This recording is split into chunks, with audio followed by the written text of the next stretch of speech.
모세와 여호수아라고 하는 탁월한 이스라엘의 리더십을 중심으로 움직였던 이스라엘, 그리고 특별히 여호수아를 중심으로 가나안 땅을 정복해 나가던 어떤 국면에서 지금 새로운 형국으로 전환이 되어졌습니다. 이제 연합군의 형태가 아닌 각각의 지파별로 그들이 정복해야 될 땅을 나누고 그 땅을 기업으로 삼게 되어져서 어떻게 그 땅을 분배해야 하는 거라는 이야기가 이제 계속 쭉 이어져 나가고 있는데요.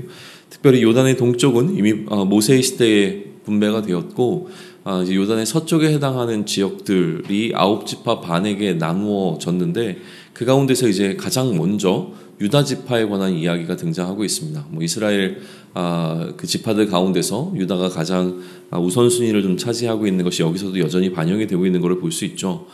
먼저 이제 여호수아 오늘 15장 1절로부터 12절까지에 보시게 되면 그 유다 지파가 뽑은 땅의 사방 경계가 어떻게 되어지는지 그 영역을 좀 설명해주고 있는 부분이에요.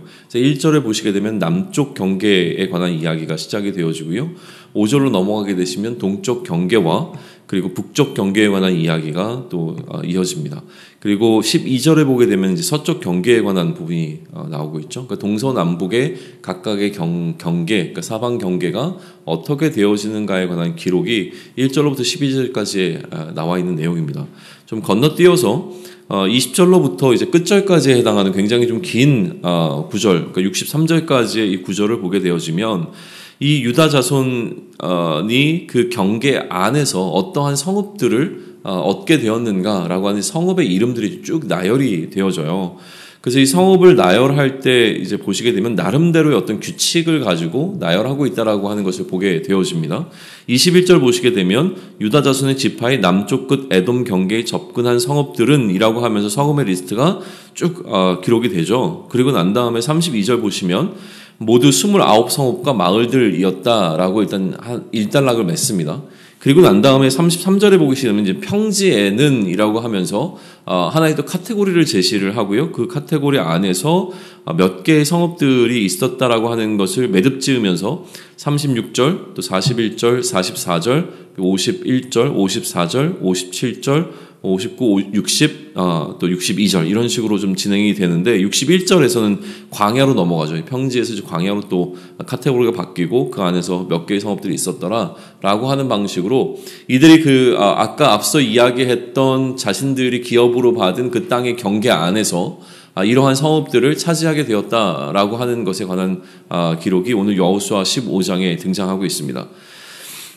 이러한 기록이 가지고 있는 의미에 대해서 우리는 이미 지난 시간에서도 함께 이야기를 했지만 기본적으로는 하나님의 약속이 어떻게 성취되어지고 있는가라고 하는 부분을 명확하게 드러내주는 핵심적인 메시지를 담아내고 있을 거예요. 근데 거기에 플러스 그것은 이제 우리의 입장인 것이고요. 우리 입장에서는 이제 하나님의 약속이 어떻게 이루어져 가고 있는가라고 하는 것을 볼 수 있는 굉장히 좋은 본문이지만 특별히 이스라엘 백성들에게 이것은 굉장히 현실적이고 실질적인 본문이었을 거라는 거예요. 그 여호수아서가 쓰여진 그 시대를 살아가는 이스라엘인들에게 만약에 그들이 지파별로 뭔가 땅에 관계된 분쟁이 발생했을 때 그 분쟁을 해결할 수 있는 어떻게 보면 굉장히 중요한 법적 기준이 되어지는 성경이었을 것이고요. 또 어떤 정치적 이슈를 다룰 수 있는 그러한 굉장히 중요한 본문으로 사용됐을 것이 이 여호수아서에 기록되어 있는 땅 분배에 관한 기록들이라고 함께 나눈 적이 있었습니다. 오늘 그러한 내용을 담아내고 있는 여호수아 15장 가운데서 구조를 보시게 되면 앞서 얘기한 것처럼 세 파트로 나누어서 볼 수 있는데 첫 번째 파트는 유다 지파가 얻게 되어진 그 기업의 사방 경계가 어떻게 되느냐였고 그 다음에 이제 우리가 생략한 그 중간 부분을 지나서 마지막 이제 세 번째 파트는 그 경계 안에 어떠한 성읍들이 포함되어 있는가라고 하는 그 성읍의 리스트가 등장을 했잖아요. 그럼 그 중간에 놓여있는 이 파트인 거예요. 13절로부터 19절까지의 내용인데 이 13절로부터 19절까지는 유다 지파에 속해 있었던 갈렙이라고 하는 그 갈렙을 중심으로 해서 그에게 주어진 땅, 또 그가 그 땅을 어떻게 정복해 나가는가라고 하는 이야기가 삽입되어져 있다라고 하는 거예요. 갈렙의 정복전쟁이라고 좀 이름을 붙일 수 있을까요? 13절로부터 19절까지의 내용은 그렇게 진행이 되어지는데 우리는 이미 어제 본문에서 이 갈렙이 헤브론이라고 하는 지역을 지금 이제 정복하게 되어지는 이야기에 관한 이야기가 한번 이미 등장을 했었던 부분이죠. 그것이 다시 반복된다라고 보여지는데, 그런데 15절로부터 좀 새로운 이야기가 하나 더 추가되고 있는 것을 보게 되어집니다. 무슨 얘기냐면 드빌이라고 하는 그 지역을 정복하는데, 드빌의 본래 이름은 기럇 세벨이라고 15절에서 기록이 되어 있어요. 그리고 16절에 가게 되면 갈렙이 무엇을 요청하냐면 이 기럇 세벨을 쳐서 그것을 점령하는 자에게 자신의 딸인 이제 악사를 아내로 주겠다라고 하는 선포를 하죠. 우리가 뭐 흔히 이제 동화에서 자주 보게 되어진 어떤 이런 스토리가 좀 전개가 되어집니다. 한 나라의 왕이 굉장히 용맹한 용사를 구해서 그 용사가 무언가 이제 퀘스트를 잘 해결하고 나면 자신의 이제 딸인 공주를 그에게 줘서 그가 이제 왕위를 이어받게 한다라고 하는 이런 동화 속에서 등장할 것 같은 그런 스토리가 지금 여기서 전개되고 있는 것을 보게 되죠. 그러나 그 동화적인 차원에서 이것을 접근하는 것이 아니라 이 스토리를 좀 그냥 우리의 시선으로 바라봤을 때 사실은 조금 불편하게 느껴질 수 있는 요소들이 있습니다. 무엇이냐면 전쟁에 대한 어떤 보상으로서 딸을 주는 행위란 말이죠. 그러니까 이거를 어떤 뉘앙스로 이야기하냐에 따라서 굉장히 이것은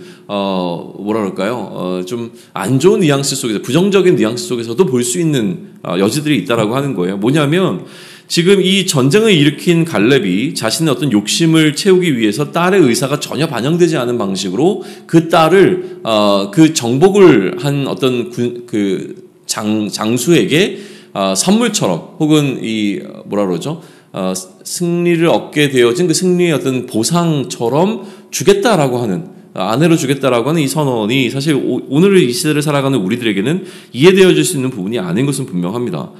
그러다 보니까 이것은 어떻게 보면 그 딸을 향한 폭력적인 행위로 또 이제 이해가 되어져서 굉장히 비난받을 수 있는 행위로 해석이 되어질 수 있는 여지들이 좀 있다라고 하는 거예요. 그러나 분명히 성경에서 우리가 그런 식으로 해석할 수 있는 것은 아니라는 것이 명백함에도 불구하고 오늘의 시선을 잘못 적용하면 그렇게 될 수 있다는 이야기를 하는 것이죠. 그렇다면 단순히 그 시대에는 그런 일들이 많이 있었다라고 하는 것으로 이 본문을 치부하기 전에, 그러나 우리는 좀 더 지금까지 흘러왔던 흐름 속에서 만약에 이 오늘 기록되어 있는 어쩌면 불편할 수 있는 이 내용, 다시 얘기하면 그 갈렙의 딸인 악사를 아내로 주고자 하는 어떤 이 선언을 어떻게 이해할 것인가라고 하는 부분인데, 저는 오히려 딸을 너무나 사랑했던 아버지 갈렙이라고 하는 시선 속에서 이 스토리를 좀 이해해 보시면 어떨까라고 하는 제안을, 또 그 묵상의 주제를 좀 던져드리고 싶은 마음입니다. 왜 그러냐면 갈렙이 이렇게 행한 것은 어떤 의미에서는 불편해 보일 수 있습니다. 그러나 갈렙이라고 하는 한 사람에게 지금 그가 행하고 있는 이 전쟁이 어떤 의미인가라고 하는 것을 우리가 이미 살펴보았죠. 그에게 전쟁이라고 하는 것은 단순히 땅을 얻고자 하는 행위에서 머무르는 것이 아닙니다. 그에게 전쟁이라고 하는 것은 이미 45년 전부터 하나님과 함께 나아가면 반드시 얻을 수 있는 어떤 승리에 대한 확신으로 나아가게 되어지는 그 과정들이었다라고 하는 거예요. 하나님께서 그들에게 허락하신 이 가나안 땅에 들어간다라고 하는 것은 하나님과 동행하면 얼마든지 가능한 일이라고 여겨왔던 그 갈렙에게 45년이라고 하는 시간은 굉장히 지루한 긴 기다림의 시간이었을 거라고 하는 것이죠. 그리고 그가 충분히 나이가 들었음에도 불구하고 그는 스스로 가장 강력한 주민들이 살고 있는 지역을 선택해서 그의 기업으로 삼습니다. 그리고 나아가서 지금 정복하고 있는 이 전쟁을 벌이고 있는데, 이 전쟁에 나아갈 때 그에게 가장 중요했던 것은 무엇이냐면 하나님이 그와 함께 하신다는 확신 가운데 나아갔다라고 하는 사실이죠. 그리고 그가 가장 사랑하는 딸이 있습니다. 그 사랑하는 딸에게 그 딸과 평생을 같이 살 이제 사윗감, 신랑을 구할 때에 어떤 방식을 취하는 거냐면 단순히 땅을 정복한 사람에게 주는 보상으로서의 어떤 이야기를 진행하고 있는 것이 아니라 그와 동일한 마음으로 나아가서 전쟁을 감당할 수 있는, 다시 가면 자신과 같은 믿음을 갖고 있는 자를 찾고자 하는 그 선별하는 과정을 이러한 어떤 퀘스트 요청으로 우리는 해석해 볼 수 있지 않을까라는 생각을 하게 되는 겁니다. 결국 그가 원했던 사윗감이라고 하는 자신이 가장 사랑하는 딸에게 그 딸과 함께 평생을 살아갈 수 있는 한 사람을 세운다라고 했을 때는 자신과 같은 이러한 믿음을 갖고 있는 자가 필요했던 것이죠. 그와 같은 믿음을 갖고 있지 않았던 사람들로 인하여서 그의 45년이라고 하는 세월이 어땠는지를 충분히 그의 피부로 느꼈던 이 갈렙은 그러한 믿음의 사람을 찾고자 했던 것이 너무나 분명해 보이는 것이고요. 그러한 믿음으로 선별된 그 한 사람이 누구냐면 바로 온니엘이었다라고 하는 사실이에요. 이 온니엘이 누구냐면 앞으로 펼치게 될 사사시대에 가장 첫 번째 사사로 잘 알려져 있는 사사가 바로 온니엘인 것이죠. 그리고 이 온니엘은 사사시대에 영처럼 등장한 사사의 역할을 감당하게 되어집니다. 특별히 이 온니엘에 관해서 언급되는 기록은 그렇게 길지 않습니다. 그러나 그 온니엘에 대해서 무엇이라고 얘기하냐면 하나님의 영이 그와 함께 하심으로 그가 이스라엘을 이 어려운 상황 가운데서 건져내었더라라고 이야기를 합니다.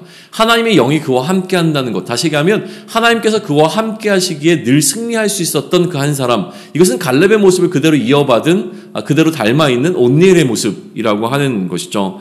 같은 믿음을 가지고 있는 자를 찾는다는 것은 이처럼 굉장히 중요한 일이고 행복한 일이고 즐거운 일이라고 하는 사실을 우리는 발견하게 되어집니다. 특별히 어떠한 상황에서냐면 전쟁과 같은 상황 속에서 자신과 같은 믿음을 갖고 있는 사람과 함께 어떤 일을 행한다라고 하는 것은 그 어떤 것보다도 굉장히 큰 기쁨이 되어지는 일이라고 하는 사실을 좀 묵상해 볼 수 있을 것 같습니다.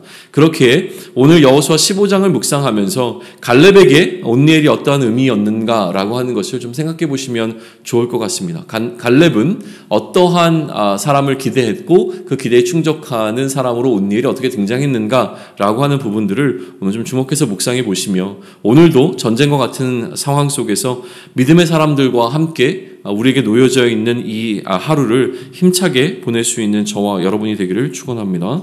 아멘.